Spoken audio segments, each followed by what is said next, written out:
ಅರಮನೆಯ ಆಡಂಬರವನ್ನು ಬದಿಗಿಟ್ಟು ದನದ ಕೊಟ್ಟಿಗೆಯಲ್ಲಿ ಜನ್ಮ ತಾಳಿದವನು. ತನ್ನ ಹುಲ್ಲುಹಾಸಿನ ಸರಳತೆಯ ಮಧ್ಯೆ ಎಲ್ಲರಿಗೂ ಸ್ಥಳಾವಕಾಶವನ್ನು ಒದಗಿಸಿದವನು. ಸ್ವರ್ಗದ ಮಹಿಮೆಯನ್ನು ಬಿಟ್ಟು ಈ ಭೂಮಿಯ ಮೇಲೆ ಮನುಷ್ಯರಾಗಿ ಜನ್ಮ ತಾಳಿದವನು. ಕ್ರಿಸ್ಮಸ್ ಕ್ರಿಸ್ತನ ಜನ್ಮದಿನ. ಅವರು ನಮ್ರತೆಯ ಅವತಾರ. ಎಲ್ಲರಿಗೂ ವಿನಯದ ಮಾರ್ಗವನ್ನು ತೋರಿಸಿಕೊಟ್ಟ ಕ್ರಿಸ್ತ ಯೇಸುವಿನ ಹುಟ್ಟುಹಬ್ಬದ ಶುಭಾಶಯಗಳನ್ನು ಕೋರುತ್ತೇನೆ. ನಾವು ಯೇಸುಸ್ವಾಮಿಯ ಜೀವನ ಚರಿತ್ರೆಯನ್ನು ನೋಡುವುದಾದರೆ, ಅವರು ಒಂದು ಬಡ ಕುಟುಂಬದಲ್ಲಿ ಮಹಲಿನ ಐಷಾರಾಮಿ ಬಿಟ್ಟು ಹುಲ್ಲುಹಾಸಿನಲ್ಲಿ ಜನಿಸಿದನು. ದೇವರ ಮಗನಾಗಿದ್ದರೂ ದೇವ ಪದವಿಯನ್ನು ಬದಿಗಿಟ್ಟು ತನ್ನನ್ನೇ ಬರಿದು ಮಾಡಿಕೊಂಡು ದಾಸನ ರೂಪ ತಾಳಿದರು. ಶಿಷ್ಯರ ಪಾದಗಳನ್ನು ತೊಳೆಯುವುದರ ಮೂಲಕ ತನ್ನ ವಿನಯದ ಮಾದರಿಯನ್ನು ಪ್ರದರ್ಶಿಸುತ್ತಾರೆ ಮತ್ತು ಆ ನಮ್ರತೆಯ ಜೀವನವನ್ನು ನಾವೂ ಸಹ ಅಳವಡಿಸಬೇಕೆಂದು ಕರೆ ನೀಡುತ್ತಾರೆ. ದುಡಿದು ಭಾರ ಹೊತ್ತು ಬಳಲಿ ಬೆಂಡಾಗಿರುವ ಸರ್ವಜನರೇ, ನೀವೆಲ್ಲರೂ ನನ್ನ ಬಳಿಗೆ ಬನ್ನಿರಿ, ನಾನು ನಿಮಗೆ ವಿಶ್ರಾಂತಿ ಕೊಡುವೆನು. ನಾನು ವಿನಯಶೀಲನು, ದೀನಹೃದಯನು, ನನ್ನ ನೊಗಕ್ಕೆ ಹೆಗಲು ಕೊಟ್ಟು ನನ್ನಿಂದ ಕಲಿತುಕೊಳ್ಳಿರಿ. ನನ್ನ ನೊಗ ಹಗುರ, ನನ್ನ ಹೊರೆ ಸುಗಮ ಎಂಬ ದೇವರ ಈ ಮಾತು ನಮಗೆ ಶಕ್ತಿಯನ್ನು, ಭರವಸೆಯನ್ನು, ಹೊಸ ಚೈತನ್ಯವನ್ನು ನೀಡುತ್ತದೆ.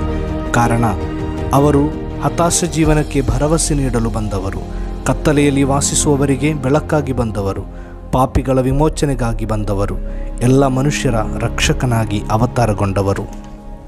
ಈಗಿನ ನವಯುಗದಲ್ಲಿ ಜಾತಿ, ಮತ, ವರ್ಗ, ರಾಷ್ಟ್ರೀಯತೆ ಇದರಲ್ಲಿ ಮುಳುಗಿ ಉನ್ನತ ಸ್ಥಾನಕ್ಕಾಗಿ ಜನರು ಹಾತೊರೆಯುತ್ತಿದ್ದಾರೆ. ನನ್ನ ಜೀವನ ಸುಗಮವಾಗಬೇಕು, ನನ್ನ ಕುಟುಂಬ ಬೇರೆ ಕುಟುಂಬಗಳಿಗಿಂತ ಯಶಸ್ಸನ್ನು ಪಡೆಯಬೇಕು ಎಂಬ ಹೃದಯ ಭಾವನೆಯಿಂದ ಜೀವನ ಮುಂದೂಡಿಸುವವರು ಹೇರಳ.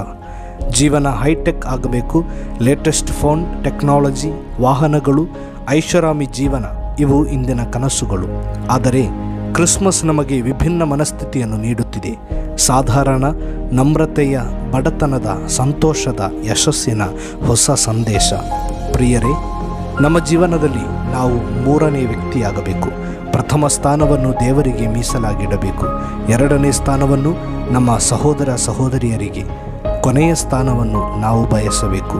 ಇಂತಹ ನಮ್ರತೆಯನ್ನು ಅಳವಡಿಸಿಕೊಂಡರೆ ನಾವು ಸಹ ದೇವರ ವಿನಯತೆ ಮತ್ತು ಪ್ರೀತಿಯಲ್ಲಿ ಪಾಲುಗಾರರಾಗಲು ಸಾಧ್ಯ. ತನ್ನ ಹುಲ್ಲುಹಾಸಿನ ಸರಳತೆಯ ಮಧ್ಯೆ ಎಲ್ಲರಿಗೂ, ಕುರುಬರು, ರಾಜರು, ಜ್ಞಾನಿಗಳು, ಕುರಿಗಳು, ದನಕರುಗಳು ಮತ್ತು ಸರ್ವರಿಗೂ ಸ್ಥಳಾವಕಾಶವನ್ನು ನೀಡಿದರೆ, ಬಂಡವಾಳಶಾಹಿ ವ್ಯವಸ್ಥೆಯ ಮುಖಾಂತರ ರೈತರ, ಬಡವರ ಕಣ್ಣೀರಿಗೆ ಕಿವಿಗೊಡದ ಆಡಳಿತ ಸುಧಾರಣೆಗಳ ಮಧ್ಯೆ ಅನುಕರಣೀಯ ಕ್ರಿಸ್ತನು ಜನಿಸಬೇಕು. ನಮ್ಮ ಜೀವನದಲ್ಲಿ ಇತರರಿಗೆ ಸ್ಥಾನ ಕೊಡೋಣ, ಹೃದಯದಲ್ಲಿ ಇತರರನ್ನು ಪ್ರೀತಿಸೋಣ, ಒಬ್ಬರನ್ನೊಬ್ಬರು ಪರಿಗಣಿಸಿ ಜೀವನ ಸಾಗಿಸೋಣ.